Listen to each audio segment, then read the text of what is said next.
باب در این باره که محبت پیامبر صلی الله علیه و سلم، یعنی دوست داشتن جناب رسول الله صلی الله علیه و سلم از ایمان است و محبت پیامبر صلی الله علیه و سلم این عمل است و عمل از ایمان است. و امام بخاری با این گونه بابها اثبات میکنند که عمل از ایمان است و در اینجا با عباره رسول آوردند.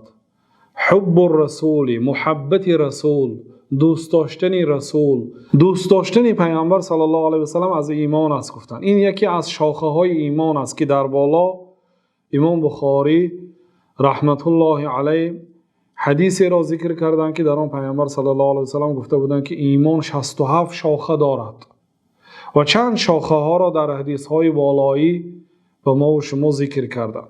و در این حدیث یکی از آن شاخه ها را که آن محبت پیامبر صلی الله علیه و سلم، دوست داشتن جناب رسول الله صلی الله علیه و سلم است که از شاخه های ایمان است و ما و شما در حدیث 14 و در حدیث 15 ذکر میکنند. در این حدیث جناب رسول الله صلی الله علیه و سلم سوگند یاد کردند، قسم خوردند، گفتند فوالذی نفسی بیده، قسم به آن ذاتی که جان من در دست اوست، یعنی الله سبحانه و تعالی. قسم باید فقط به نام الله سبحانه و تعالی و به صفاتهای الله سبحانه و تعالی می شود. قسم به آن ذاتی که جان من در دست اوست. جان هر یکی ما در دست الله سبحانه و تعالی هست. کدام وقتی که الله تعالی خواست جان ما را می گیرد. بعد گفتن که لا یؤمن احدکم، یکی شما مؤمن حقیقی نمی شود حتی اکون احب الیه من والده، تا آن دمی که من برای او از پدرش هم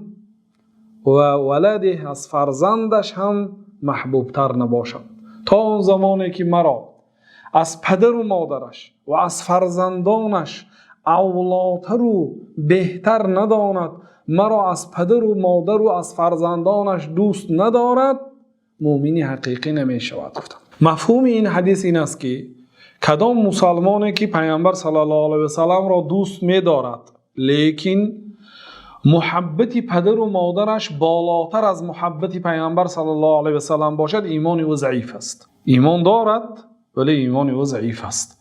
یا اینکه پیامبر صلی الله علیه و سلم را از پدر و مادرش بیشتر دوست می دارد ولی از فرزنداش نمی تواند بالاتر دوست دارد، این هم ایمانش ضعیف است. یا اینکه خیلی که در صحیح بخاری آمده است حضرت عمر وقتی که این سخن پیامبر صلی الله علیه و سلم را شنیدند گفتند یا رسول الله، والله قسم به نام الله شما برای من محبوب تر هستید از همه غیر نفس خودم. من شما را از پدر و مادرم، از فرزندام، از تمام مردم اولای و والای و بالا میدانم، محبوب تر هستید. من شما را از همه دوست میدارم ولی غیر نفس خودم، یعنی نفس خود را از شما بیشتر دوست می‌دارم. بعد پیامبر صلی الله علیه و سلم گفتند که لا یا عمر، نه ای عمر، یعنی ایمان تو مکمل نشده است.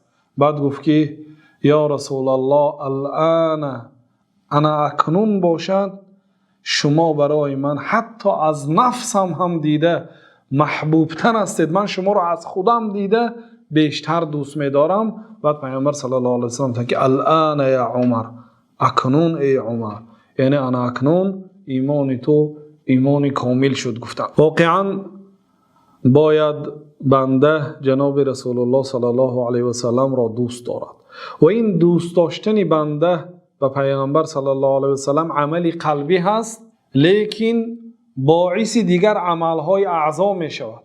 وقتی که پیامبر صلی الله علیه و سلم را دوست می دارد سنت های پیامبر صلی الله علیه و سلم را اجرا میکند. وقتی که پیامبر صلی الله علیه و سلم را دوست می‌دارد این محبتی که در قلب دارد سبب می شود که از منع کرده های پیامبر صلی الله علیه و سلم خودداری میکند و به سخن های پیامبر صلی الله علیه و سلم ایمان میآورد.